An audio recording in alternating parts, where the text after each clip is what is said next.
What happens if you spend at least 20 minutes outside every single day? In 2017, I set out to find out. Welcome to the Humans Outside Weekly Diary, where I tell you my own lessons from a life spent outside. What did I do and learn while going outside this week? That and this week's Real Outdoor Hero, up next.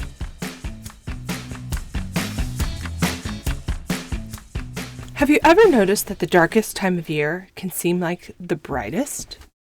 Before I moved to Alaska, the idea of solstice meant absolutely nothing to me. I mean, I knew it was the shortest or longest day of the year, I guess, but it wasn't personal. And then we moved here to Alaska just a few days before summer solstice, and everyone around us was celebrating, and my reaction was something like, okay.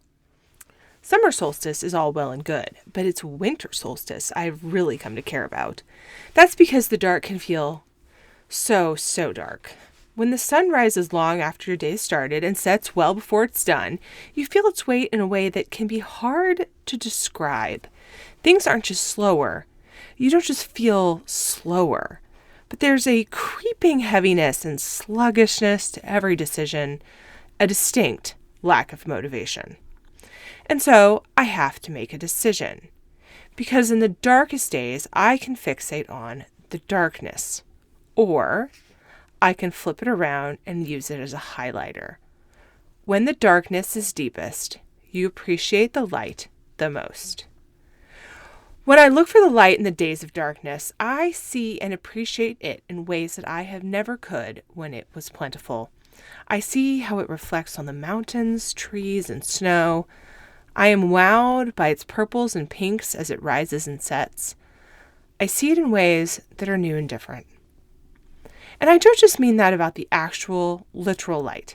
It's also true about the light of people, their actions, a friendly hello, a wave, or a kind word. This season is one of tense hurry, and the world is so stressful right now. But even in there, the light shines brightest, thanks to the darkness. The dark seasons are for fighters, or maybe it's just that they force you to be one. It's in these days that I am most grateful for this outdoor habit, because there are plenty of days where it just is what pushes me to get outside at all. Were it not for wanting to keep going on that habit day after day and not break my streak, there are days that I would just let the cold, dark, or simple inconvenience overwhelm me and keep me home, safely cozy on my couch. But I have this habit to keep, so I keep it. Over solstice and Christmas, we forced ourselves into that movement even when we didn't feel like it. My days have included another holiday cabin trip with my family, this one over solstice. I taught myself a new kind of cross-country skiing, skate skiing, to tackle. We went on our annual Christmas Day sledding outing as a family, and we hit the downhill ski area for an afternoon where I took a deep breath and tackled several runs over and over again until I no longer bit it on them. I'm not very good at downhill skiing, so that was a big deal for me. As we creep closer to the first of the year, you might be contemplating new goals that you can tackle. You know what I think your goal could be, and that building a daily nature habit is life-changing. And of course I think that because it's changed and continues to change my life. There are so many ways to head outside, and nature is right where you are, something we're going to be focusing on in our upcoming Season 5. But what you need is a little boost to get you out there, a carrot to chase, if you will. And simply hearing me talk about getting outside daily isn't quite enough.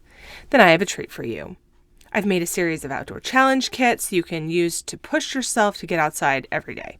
There are 3 levels, and you can check out what they include at humansoutside.com/challenge. But they each come with various rewards, a guide I wrote just for you, and continued help pushing the habit over a full year. There is no wrong or right time to start your outdoor habit. There is only now. And I hope whether you purchase a kit or simply join me on this journey, that you do make it a part of your daily life. You can see all of my outdoor adventures, including a trip to a warm place my family and I are hoping to take soon, God help us, on Facebook and Instagram at Humans Outside. And of course, I want to see your outdoor time too. I really do. Share it with #HumansOutside365. And until next time, we'll see you out there.